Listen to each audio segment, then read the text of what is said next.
What's up guys, Aaron here, back with another video. In today's video we're going to be talking about the just announced Apple Watch pricing and release date. We're also going to be quickly covering some of the other topics that were covered as well. So without further delay, let's go ahead and begin.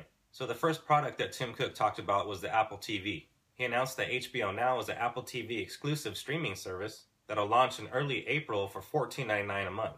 Apple also stated that they've sold 25 million Apple TVs, and they've also lowered the price of the current Apple TV from $99 down to $69. Next, Tim talked about the iPhone. Tim said that they've sold 700 million iPhones to date, and he also stated that customer satisfaction for the iPhone 6 and the iPhone 6 Plus is at 99%. 2,500 banks now support Apple Pay. 700,000 vendors now accept Apple Pay, including vending machines. Next, Tim quickly touched bases on CarPlay. He also announced that every major car manufacturer is going to be supporting CarPlay in the future. Next, he heavily focused on health, stating that there's over 900 dedicated health and fitness applications. Next, they demonstrated some pretty unique features that are going to be added to iOS 8.2 and the Apple Watch itself. And one of those big features that I think is going to help change the healthcare industry is Research Kit, which is framework to help develop applications that are going to eventually send diagnostics directly to your doctor, as well as to a main database of health information. And Apple went on to state that this information will only be available to you, and they're also taking the highest precautions when it comes to security. They went on to demonstrate some of the medical features that are going to be implemented into iOS 8.2, as well as the Apple Watch, and that is the ability to detect Parkinson's just by your voice response, as well as the amount of finger tremors you have when completing a finger test. Research Kit is going to focus on 5 main diseases, including Parkinson's, diabetes, cardiovascular disease, asthma, as well as breast cancer. Next up was the Mac. Apple announced a paper-thin new 12-inch Retina display MacBook Air that now comes in a silver, space gray, or gold option. It weighs only 2 pounds and is 13.1 millimeters thin at its thickest point. It's 24% thinner than previous MacBook Airs and has an all-new keyboard with new keys with butterfly mechanisms. The Retina display is 2304 by 1440 and has 3.3 million pixels. The pixels also have a brighter aperture, and the trackpad now comes with Force Touch, as well as a Taptic engine, and you can now click anywhere on the trackpad as an input response. They also announced that this is the first Mac ever to ship with no fan. They also ship with contoured shaped batteries. This new 12-inch Retina display MacBook Air starts off at $12.99 and ships April 10th. And lastly was the Apple Watch. Tim first explained how the Apple Watch is extremely accurate and has a ton of different faces.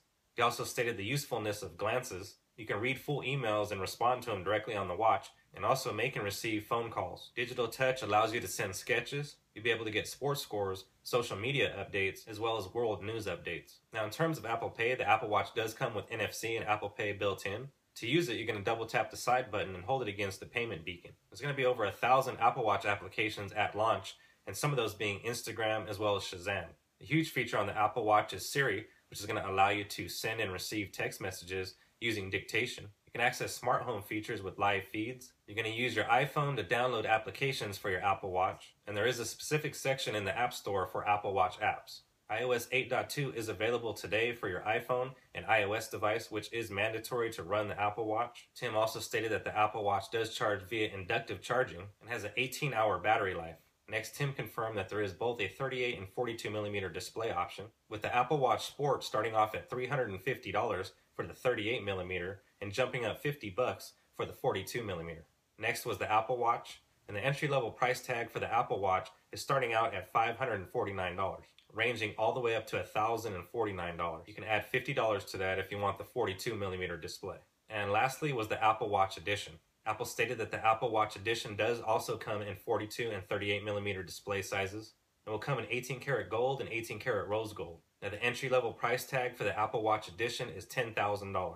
You can pre-order the Apple Watch on April 10th, and the Apple Watch will be available on April 24th. Anyways guys, that's going to do it for me in this video. I'm going to be giving away an Apple Watch Sport here on the channel, so if you're not yet subscribed, be sure to hit that subscribe button, and I'll leave the giveaway requirements down in the description. Now I recently unboxed the Apple Watch clone, and also compared it to the Samsung Gear S smartwatch, which gives you a better idea of how the Apple Watch is going to look in terms of comparison and also in terms of being on your wrist. I'm going to go ahead and drop the link to that video down in the description. If you have not yet subscribed to the channel, be sure to hit that subscribe button and you will be notified in your inbox every time I upload a new video. If you enjoyed this content, let me know by hitting that thumbs up button and leaving a comment down in the comment section. I'd like to take this opportunity to thank you guys for watching. As I mentioned earlier, my name is Aaron, and I'll see you guys on the next one.